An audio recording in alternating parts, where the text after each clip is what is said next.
भगवान बुद्ध के प्रवचन सुनने के लिए एक व्यक्ति नियमित रूप से आता था। इस प्रकार उसे 1 माह हो चुका था, किंतु उसके जीवन पर कोई प्रभाव नहीं पड़ा।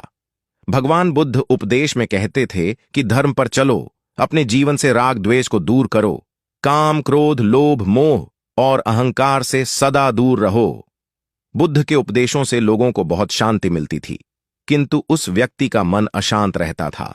एक दिन उसने बुद्ध से जाकर कहा, हे प्रभु, मैं 1 माह से आपका उपदेश सुन रहा हूं, किंतु उसका तनिक भी असर मेरे आचरण पर नहीं पड़ा। मैं बहुत परेशान हूं, मुझे क्या करना चाहिए? बुद्ध उनकी बात सुनकर बोले, तुम कहां के रहने वाले हो? उसने कहा, श्रावस्ती का। बुद्ध ने अगला प्रश्न किया, वह यहां से कितनी दूर है? उसने अनुमान से बता दिया। बुद्ध ने पुनः जिज्ञासा प्रकट की, कितना समय लगता है? उस व्यक्ति ने हिसाब लगाकर बता दिया।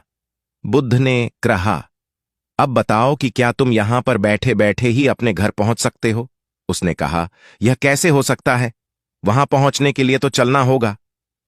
तब बुद्ध ने बड़े प्रेम से उसे समझाया, जैसे चलने पर ही पहुंचा जा सकता है, वैसे ही अच्छी बातों पर अमल करने से ही लाभ होता है। हे प्यारे, तुम मेरे ज्ञान के साथ अपने कर्म को जोड़ दो, तब तुमको उत्तम फल मिलेगा। उस व्यक्ति को अपनी गलती समझ में आ गई। उसने अपने जीवन में सुधार कर लिया, जिससे उसका जीवन सदाचारी बन गया। एक छोटी सी नदी थी, उसके दोनों किनारों पर लोग रहते थे।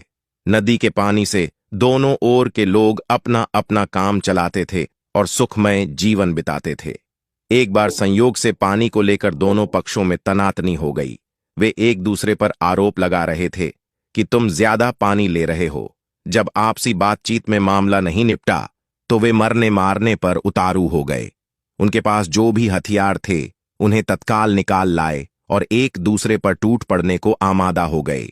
तभी किसी ने जाकर भगवान बुद्ध को सूचना दी। उन्होंने दोनों पक्षों के प्रतिनिधियों को बुलाया और तकरार का कारण पूछा। दोनों प्रतिनिधियों ने अपना अपना पक्ष रखा। बुद्ध ने दोनों की बातें सुनी और मुस्कुराकर कहा, तो तुम लोग क्या करोगे? दोनों प्रतिनिधियों ने आवेश में आकर कहा, हम खून की नदियां बहा देंगे। भगवान बुद्ध ने कहा, तो तुम्हें खून चाहिए? उन लोगों ने हतप्रभ होकर बुद्ध की ओर देखा, फिर बोले, नहीं, हमें पानी चाहिए। भगवान बुद्ध ने कहा, तो तुम्हें खून चाहिए?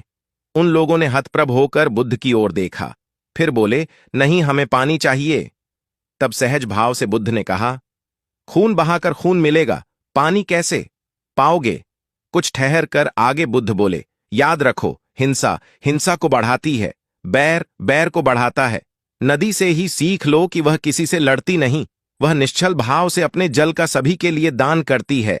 बुद्ध के शब्दों ने जादू जैसा काम किया और दोनों पक्षों की समस्या का सहज रूप से समाधान हो गया। दोनों पक्ष मिल बांटकर पानी का उपयोग करने लगे।